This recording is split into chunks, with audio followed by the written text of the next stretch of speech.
was a lot of cheering and self-congratulation about the rise of small donors a decade ago. And now small donors are actually one of the biggest problems for democracy, for the GOP. Ain't nothing changed, nothing new here to see. This ain't nothing but some political maneuvering. America! Welcome to the eulogy, eat it up. It's called political buffoonery. Hey everybody, and welcome to This Week in DUMBmocracy, the show that features some of the dumbest newsmakers of the week. And isn't it good to know that those dumb newsmakers think that you, yes, you who are watching this show, you're killing democracy, or should I say DUMBmocracy.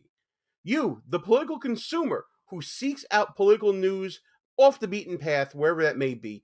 You, the person who is politically aware of the culture war going on in our society. You, who actually takes your hard-earned money and gives it to the political causes that you choose to support.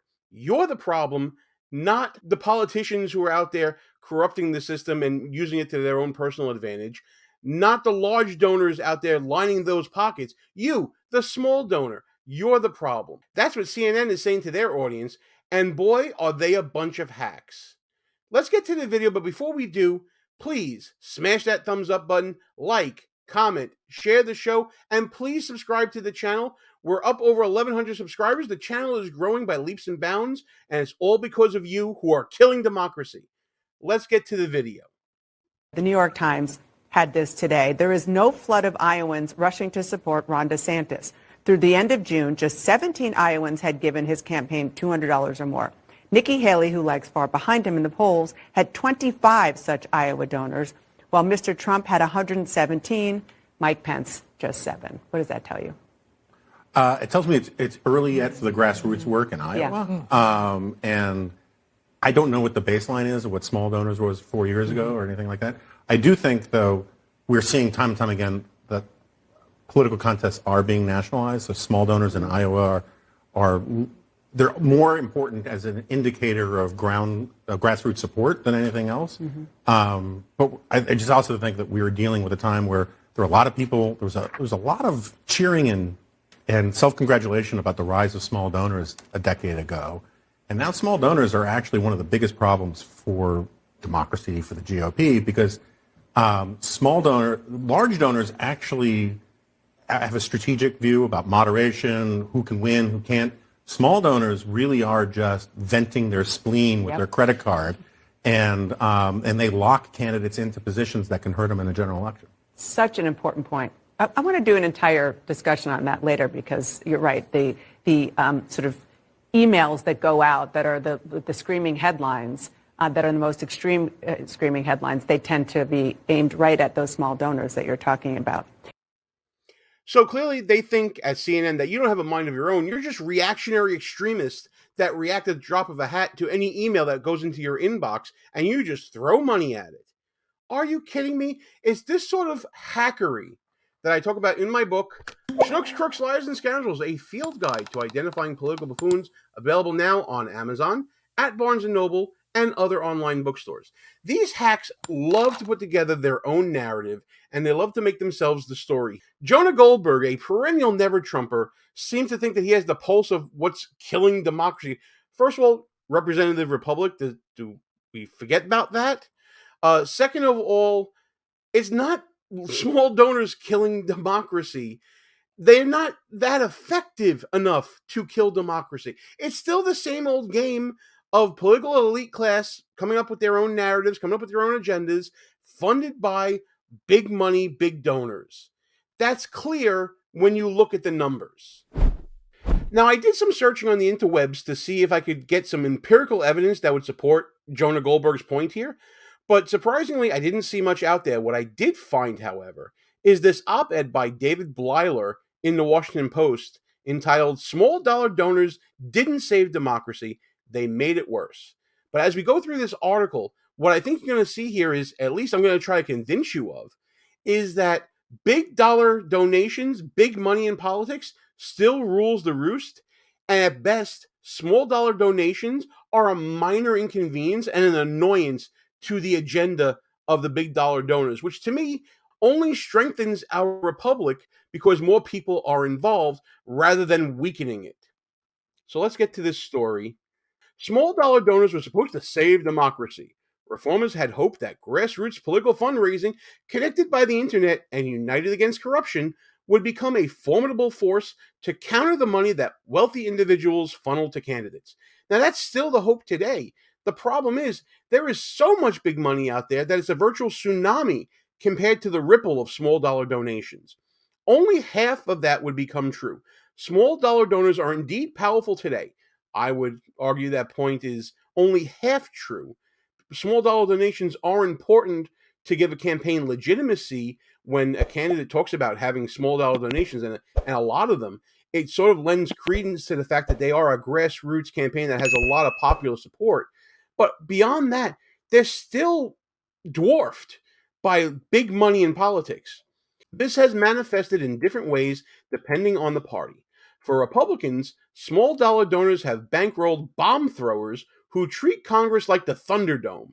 For Democrats, they have wasted hundreds of millions of dollars on ridiculous, fantasy driven campaigns. And even when they flood a race with cash, they do little to lessen the influence of big donors. So he goes on to discuss Republicans first, and there's a little chart here I want to get to.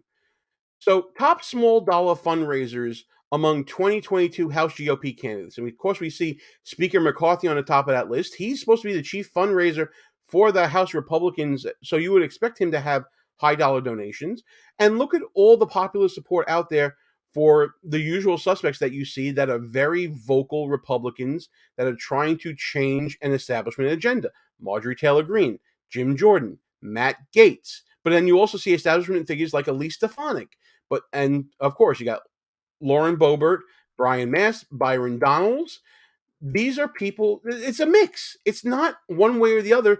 I wouldn't call Kevin McCarthy a bomb thrower. I wouldn't call Elise Stefanik a bomb thrower. I wouldn't even call Dan Crenshaw a bomb thrower here.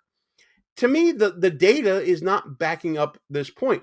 Unless Mr. Blyler, and heavens be this true, is a little biased towards Republicans and considers all of them bomb throwers. But let's go on for a moment. Some of these Republicans, like Representative Young Kim, who gathered funds in a tough fight to defend a purple seat, aren't exactly firebrands. So he's already backing off his initial thesis here. And party leaders like House Speaker Kevin McCarthy and Elise Stefanik, of course, are expected to rake in big and small checks. So he's making my point for me. Are we backing off already? But many candidates on this list, Marjorie Taylor Greene, Jim Jordan, Lauren Boebert, all the ones we pointed out, have all won over small donors by pandering to far-right causes and embracing Donald Trump's lies that the 2020 election was stolen. Okay, so you see the bias here already. So because these people are Trump supporters, they're automatically extremists and they're pandering. Pandering implies that they don't believe what they're saying. Really? You think that? I think that actions speak louder than words. And I think all of these people, whether you agree with them or not, have shown that they are very fervent and passionate in their conservative beliefs. They're not pandering to causes, they're championing causes. As Etan Hirsch, a Tufts University associate professor of political science, oh Lord, here we go, told me, small donations don't come in response to a big moment. For example, he referenced Joe Wilson, the South Carolina congressman who infamously yelled, "You lie," during President Obama's 2009 joint session of Congress, and subsequently raised more than $3 million in small donations.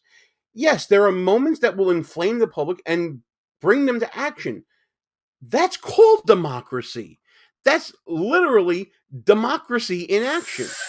Now, you want to call it dumbmocracy because you don't like that they're giving money for those so-called reactionary causes, or that they're so passionate that those moments are important to them. Well, I mean, that can be your opinion on partisanship, but that doesn't mean that democracy is dying. It just means that the people in your democracy or in the republic are not as easily as controllable as they used to be. Let's get to the Democrats now. Democratic small donors present a different problem. While many of them are strategically giving to candidates in close high-stakes race Too frequently, they waste unthinkable sums of money trying to force high-profile Republicans out of safe seats. They talk about Amy McGrath, who went after Mitch McConnell and raised $56 million from small dollar donors. Again, that's a sign of grassroots support for a cause. I don't see how that's a bad thing. You want to say it's a waste of money because Amy McGrath couldn't win? Okay, that's fine. If you think the money could be spent elsewhere, okay, that's fine. But that doesn't mean that democracy is dying because people are using their dollars to push what they believe. Again, that's democracy in action. Democracy is sloppy. It's culture war. It's blood sport, and that's what it's been turned into. And guess who's turned it into that? Progressives and leftists who push agendas far beyond the point of reasonableness that everyday voters are now compelled to make politics part of their everyday life. Everything is politics now. That wasn't like that 10 years ago. And because everything is politics now, you end up with people being actively involved in politics now because they don't like the direction their country is going, whether it's coming from a left point of view or a right point of view. But we get to some charts here that are important to look at that show that, yes, while there is small dollar donations going to candidates that are losing, you got to see the big money coming in as well. Like what you see so far? Go ahead and smash that thumbs up button. Also, leave us a comment and tell us what you're thinking. And don't forget to subscribe so you never miss another show. So here's one of those charts I was talking about. As you see, there are certain races here that took in big dollar donations that won, like Raphael Warnock, and there are others that lost, like Amy McGrath. And they both received sizable amounts, $81 million, $71 million. These are not dollar amounts to sneeze at. But if you go through the article even more, you see that Warnock got more than that in big dollar donations. In super PAC spending, he got $122 million. Noticeably absent from this chart is what Amy McGrath was getting from super PAC spending. It's the big money, stupid. That's what's controlling races. And we can bounce back and forth through these lists here. Mark Kelly, Arizona, got almost double in super PAC spending than he did in small dollar donations. If we go back up to the list here, Mark Kelly won that race. Raphael Warnock won his race. John Fetterman won his race. You see that here. It's a continuing trend. Look at the Republicans. The small dollar donations came in for Herschel Walker, but there was also big money spent from big dollar donors. Tim Scott got small money, and he still won re-election. Marco Rubio got small money, and he won re-election. Seems like it's working on the Republican end. So what do we gather from this data? If anything, it's inconclusive. The impact of small dollar donations seems to be on a race-by-race basis. There are certain races that get big dollar donations and small dollar donations that win. There are some races that get big dollar donations and small dollar donations that lose. There are some races that get more small donations than big donations and win. So again, it's a mixed bag here, but to say that democracy is dying because of small dollar donors, I just don't see it. Now, I have to wonder how much of this is the beautiful narrative that this hack, Jonah Golderg, is trying to create here. The numbers don't bear out what he's saying, at least from that one op-ed that compiled some interesting data. But what we did see here in the opening of the segment was a discussion about Donald Trump having the most small dollar donations of anyone in Iowa so far. The New York Times had this today. There is no flood of Iowans rushing to support Ron DeSantis. Through the end of June, just 17 Iowans had given his campaign $200 or more. Nikki Haley, who lags far behind him in the polls, had 25 such Iowa donors, while Mr. Trump had 117, Mike Pence just 7. Now, granted, this is early on in the 2024 cycle. There's going to be a lot more data to come in as time progresses. But I think this whole article started with an anti-Trump slant from an anti-Trumper, a never-Trumper in Jonah Golderg, on the anti-Trump network of CNN. And that's where they're getting this idea that you out there watching this video, you're the reason democracy is dying. But I think you out there who are watching this video, you're actually saving the republic from big money as best you can, and you're out there making your voice heard, and what's more democratic than that? And that's why they live in a dumbmocracy and you live in a republic. So that's going to do it for this video. Again, folks, please smash that thumbs up button, like, comment, share the show with your friends, and please subscribe to the channel. Let me know what you think. Did I get this analysis right? Do you agree with it? Do you disagree with it? Either way, leave a comment. I want to keep this conversation going so we can have even more videos like this in the future, where we can discuss all the shenanigans and buffoonery that's going on this week in Dumbmocracy.